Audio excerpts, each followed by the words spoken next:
Sophia took a deep breath as she stood in front of the company building. It was her father's company, the place she had heard so much about but never truly been a part of. She had just returned from completing her master's degree abroad, and instead of stepping into a high position as many expected, she was starting at the very bottom, as a cleaner. It was her father's idea. He wanted her to see things for herself, to understand how the company truly functioned, not from meetings and reports, but by being among the workers, unnoticed. Most importantly, he wanted her to experience how people treated someone they believed had no power or influence. Sophia didn't argue. She was curious. How did employees behave when they thought no one important was watching? Were they kind and respectful to everyone, or did they change their attitude depending on a person's status?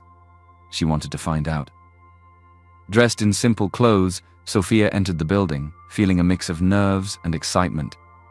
Mrs. Collins, one of the senior employees, greeted her with a polite smile. "You must be Sophia," she said warmly. "Mr. Adams told me about you. Welcome." Sophia smiled. "Thank you, Mum." Mrs. Collins led her down the hallway to the main office, where the other employees were already busy with their morning tasks.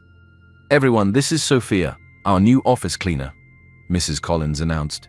"She will be responsible for keeping this place clean." Some employees barely looked up, others gave small, uninterested nods.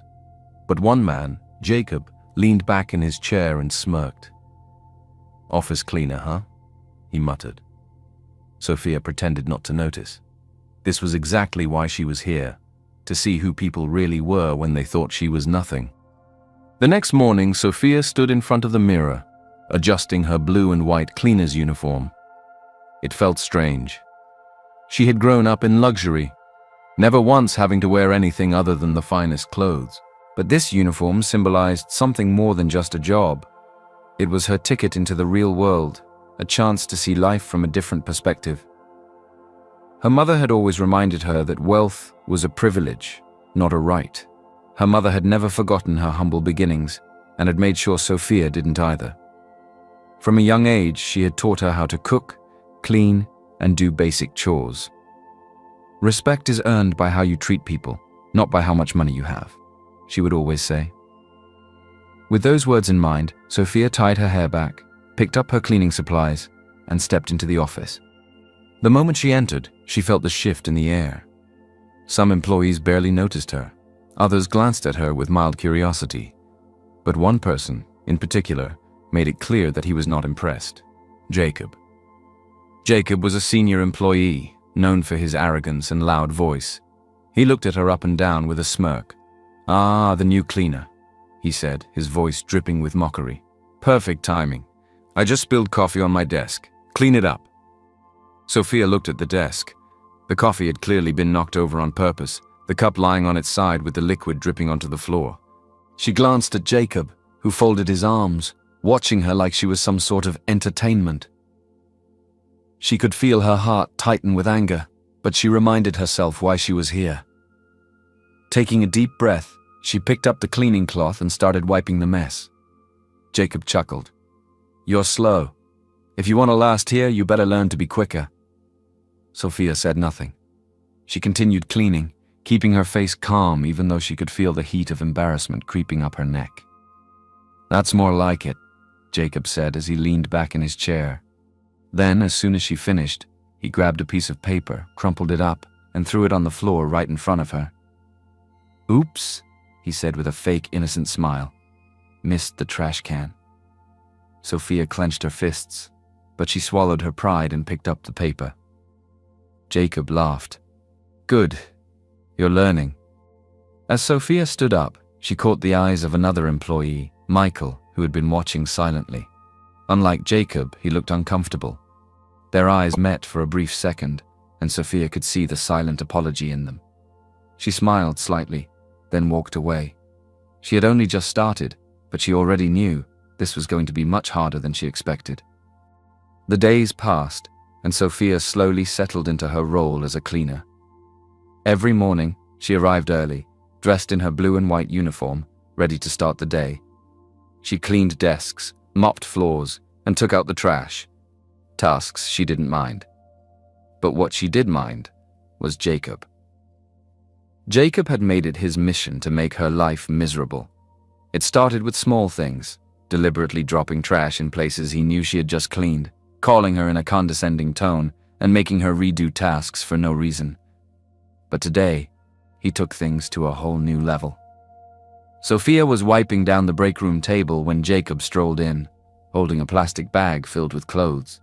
He tossed it onto the table beside her. "Take these to the laundry," he said, "and make sure you wash my white shirts properly.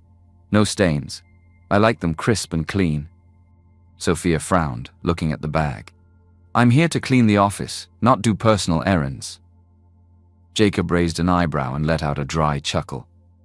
"You're here to do whatever I tell you to do. Now take it and get moving." Before Sophia could respond, Michael, one of the employees who had been watching, finally spoke up. "That's not fair, Jacob," Michael said. "She's the office cleaner, not your personal maid. You can't send her to do your laundry." Jacob turned his head slowly and smirked. "Mind your business, Michael." Michael shook his head. "This isn't right, and you know it." Jacob ignored him and turned back to Sophia. "Well?" he asked, folding his arms.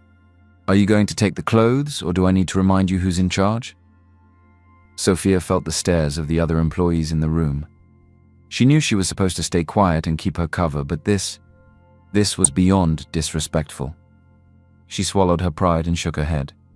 "That is not part of my job, sir." For a moment there was silence. Then Jacob laughed, loud and mocking. "Oh, we have a little rebel here, huh?"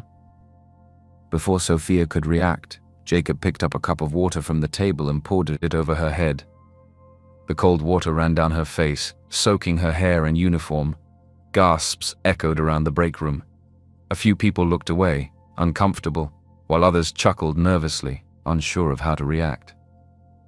Sophia stood frozen, the water dripping from her chin, her heart beating fast, but she refused to snap. She was here for a reason. Jacob grinned. "Next time, make sure the water you serve me is cold. I don't drink warm water." Michael slammed his hand on the table. "That's enough, Jacob!" Jacob shrugged, unfazed. "Relax, Michael. She's just a cleaner. It's her job to handle messes." Sophia clenched her fists, her wet clothes sticking to her skin. She had never felt more humiliated in her life. But she didn't cry. She didn't beg. She simply took a deep breath, grabbed a cleaning cloth, and started wiping the water off the table as if nothing had happened. Michael looked at her with concern. "Sophia," he started, but she shook her head slightly, silently telling him not to push it. Jacob smirked, clearly enjoying the power he thought he had. But Sophia knew something he didn't. His time was coming. Sophia had endured a lot in just a few days: humiliation, insults, and unfair treatment. But she had remained calm, observing, taking mental notes of those who showed kindness and those who followed Jacob blindly. Today, however, things took a darker turn. It was late afternoon, and most of the employees were either at their desks or taking a short break. Sophia was cleaning the conference room when she heard the door click shut behind her. She turned around and found Jacob standing there, leaning against the door with his arms crossed, a smug grin on his face. "You're working hard," he said, stepping closer. "I like that." Sophia stiffened. Something about his tone made her uneasy. She had been around enough arrogant men to recognize when they thought they had power over someone. She kept her expression neutral. "I have work to do, Jacob, if you'll excuse me." Before she could move past him, he reached out and touched her arm, his fingers lingering longer than necessary. Sophia froze. "You know," Jacob said, lowering his voice, "I could make things a lot easier for you." Sophia jerked her arm away, her skin crawling. "What do you mean?" she asked, her voice tight. Jacob smirked. "I mean, you're new here, but I have influence. I could make sure you get better treatment, better opportunities, maybe even something bigger than this pathetic cleaning job. All you have to do," he leaned in slightly, "is make me happy." Sophia's stomach twisted in disgust. She took a step back, keeping her eyes locked on him. "No," she said, her voice firm. Jacob's smile faded slightly. "Think about it, sweetheart. You work hard, but no one respects you. I could change that. I could protect you." Sophia clenched her fists. "I don't need your protection." Jacob's expression darkened. "You should be careful how you speak to me. I have a good reputation here, and no one would believe a little cleaner over me." Sophia's pulse pounded in her ears, but she refused to show fear.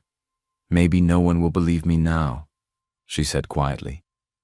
"But people always reveal who they truly are.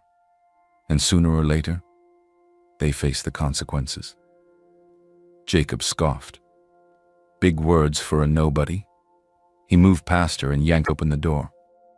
"You'll regret this," he said before walking out. Sophia let out a shaky breath. She had seen enough. As she left the room, she noticed the faces of the employees around her. Some looked at her with sympathy, others avoided her gaze, pretending they hadn't seen what just happened. But a few, like Michael, watched Jacob with narrowed eyes, clearly disgusted. Sophia knew then that not everyone in the office was blind to Jacob's actions. Some were simply afraid to speak out, but they wouldn't have to be afraid for much longer. Because his time was running out. The day of the general staff meeting arrived. It was supposed to be like any other, but what Jacob didn't know was that something big was about to happen. Sophia stood at the back of the conference room, wearing her cleaner's uniform as the employees settled in their seats. Jacob, as usual, walked in with his overconfident smirk, completely unaware that his world was about to shift. At exactly 10 a.m., Mr. Adams, the CEO, walked into the room. The conversations died down as he took his place at the head of the table. He was a man of presence, calm, yet commanding. "Thank you all for coming," Mr. Adams began. "I've called this meeting for a very important announcement, but before we begin..." His eyes landed on Sophia, who stood quietly by the door. Before he could say another word, Jacob's voice cut through the room. "Excuse me, sir," Jacob said loudly, turning to face Sophia. "Why is she here?"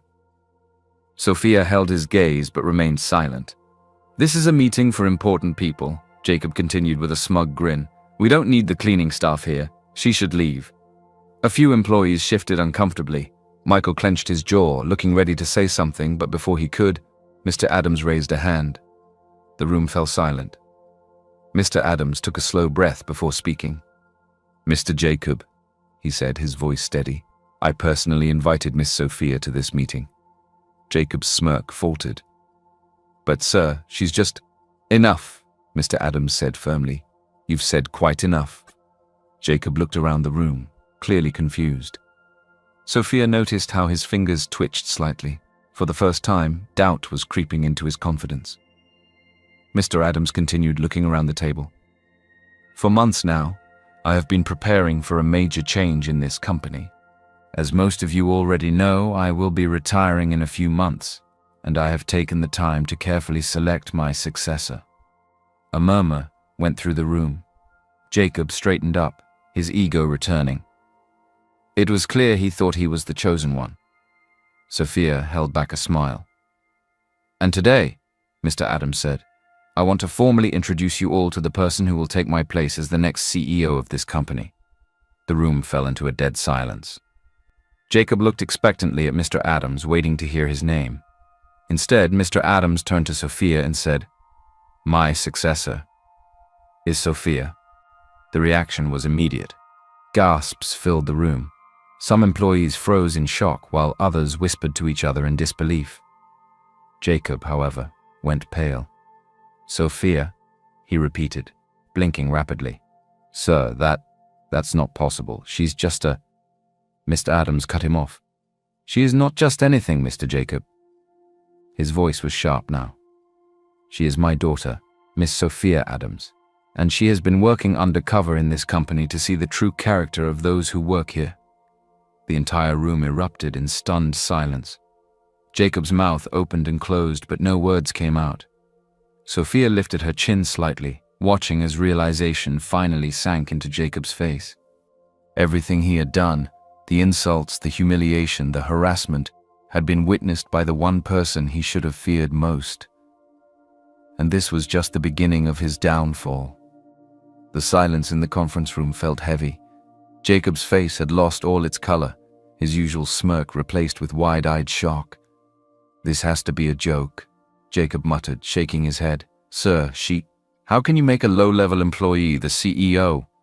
Mr. Adams leaned forward, his eyes sharp. "Jacob, do you know what happens when people assume things without facts?" Jacob opened his mouth, but no words came out.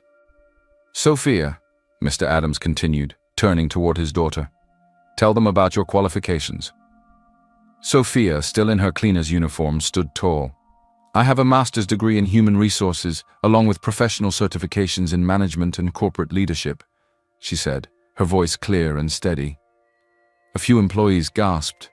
Others exchanged shocked glances, realizing the person they had overlooked was far more qualified than any of them had assumed. Mr. Adams nodded and continued, his tone firm. "I suggested that Sophia start from the bottom, not because she wasn't capable, but because I wanted her to understand the core of this company. I wanted her to see firsthand how things are run, how employees behave, and who truly upholds the values of this company." His voice grew sharper. "What I did not expect was for my own daughter to experience such humiliation at the hands of someone who should have been a leader." The weight of his words hung in the air. Jacob swallowed hard, but quickly tried to regain his confidence. "Sir," he stammered, forcing a chuckle. "I mean, come on, we were just having a little fun. She was playing the role of a cleaner. How were we supposed to know?" Mr. Adams's eyes darkened. "So, you think it's acceptable to mistreat people simply because you believe they are unimportant?" Jacob shifted uncomfortably but didn't answer. "Sophia has been reporting everything to me," Mr. Adams continued. "I know about the insults, the humiliation, and the unethical favors you tried to force upon her." A few gasps rippled through the room. Some employees turned to look at Jacob with disgust. "You thought you were untouchable," Mr. Adams said, his voice steady but cold. "You thought your reputation would protect you, but your actions have spoken louder." Jacob gripped the table, his breathing quickening. The confidence he had carried so effortlessly was starting to crumble. Sophia watched him. This was the moment he realized he had played the game wrong. Mr. Adams took a deep breath and leaned back in his chair. "This company does not tolerate abuse of power, Jacob," he said, "and there will be consequences for your behavior." Jacob's face drained of all confidence. And for the first time, he looked afraid. The room was dead silent. All eyes were on Jacob, whose face was now pale with fear. His arrogance had vanished, replaced with something he had never expected to feel: panic. Mr. Adams looked at him with cold disappointment. "Jacob, effective immediately, you are fired from this company." Jacob's eyes widened in horror. "Sir, please, you can't do this." Mr. Adams remained unmoved. "This company has no place for men like you. I will not allow someone who abuses their position to continue working here." Jacob staggered backward, his hands trembling.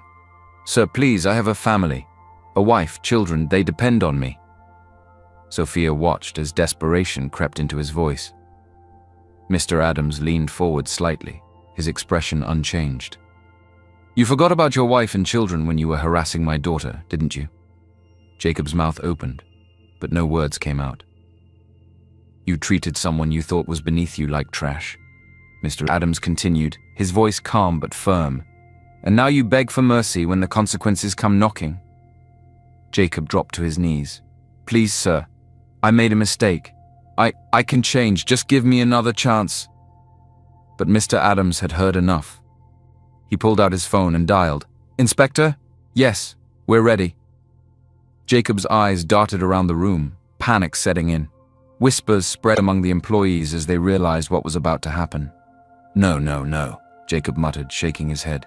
"Sir, please don't do this to me." Before he could say another word, the office doors swung open. 2 uniformed police officers stepped inside. The moment Jacob saw them, he sank lower, his entire body trembling. "Mr. Jacob," one officer said. Jacob turned to Mr. Adams, tears forming in his eyes. "Please, sir, I swear I didn't mean any harm. It was all a misunderstanding." Sophia felt no sympathy. She had seen his true nature. How he had laughed when he humiliated her. How he had threatened her. How he had touched her without permission. This wasn't a misunderstanding. Mr. Adams gestured to the officers. "Take him." One officer grabbed Jacob by the arm, while the other pulled out a pair of handcuffs. "No, please, don't do this!" Jacob screamed, struggling, but it was useless. The entire office watched in silence as the once powerful Jacob was dragged away like a criminal. As he was led past Sophia, he turned to her with wild, desperate eyes. "You did this to me!" he shouted. "You ruined me!" Sophia met his gaze without fear. "No, Jacob, you ruined yourself." The officers pulled him through the doors, his pleas fading down the hallway. And just like that, he was gone. The office felt different after Jacob was taken away. The tension that had been lingering for weeks seemed to dissolve, replaced by a mix of relief, guilt, and reflection. Some employees who had laughed at Jacob's cruel jokes now looked ashamed, avoiding Sophia's gaze. Others, like Michael, stood taller, knowing they had done the right thing. Mr. Adams let the silence settle before clearing his throat. "Today," he said, his voice strong yet calm, "you have all witnessed an important lesson." The employees turned their full attention to him. "This company does not belong to me alone," he continued. "It belongs to all of you, the people who work hard every day to make it successful. But success is not just about numbers or profits. It is about character. It is about how we treat each other, not just our superiors, but those we believe have nothing to offer us." He let his words sink in. There were those among you who chose kindness and integrity despite the pressure to follow a bully. He glanced at Michael and a few others. "And for that, you will be rewarded." Murmurs spread through the room as Mr. Adams turned to his assistant, Mrs. Collins, who handed him a folder. "Effective immediately, those who demonstrated honesty and kindness in this workplace will receive promotions and incentives. People like Michael, Mrs. Collins, and others who stood against mistreatment will be given higher responsibilities with better rewards." Some employees gasped. Michael's eyes widened in shock. "Sir, really?" Mr. Adams nodded. "You chose to do what was right, even when it was hard. That is the type of leadership this company needs." Michael swallowed hard, his hands shaking slightly as he nodded. "Thank you, sir. I won't disappoint you." Mr. Adams smiled. "I know you won't." Then he turned toward Sophia. His expression softened as he stepped forward and pulled her into a warm embrace.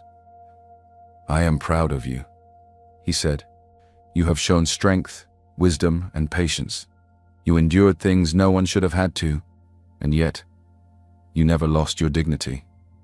Sophia closed her eyes for a moment, taking in the warmth of her father's embrace. This was not just about business. This was about trust. She had earned her place, not because she was the CEO's daughter, but because she had proven herself. As they pulled apart, Mr. Adams turned back to the employees. "Sophia will take over as CEO, and I expect each of you to treat her with the same respect you would give anyone in a leadership position. She has worked hard, she has learned, and she is more than capable." Sophia stepped forward, taking a deep breath. "As CEO," she said firmly, "this company will run on principles of fairness, respect, and integrity. No one will be judged by their title, but by their actions. If you work hard, you will be rewarded. If you abuse your power, you will face consequences. Simple." A few employees nodded, while others still looked uneasy, processing everything that had happened. But Sophia wasn't worried. Change had begun, and she was ready.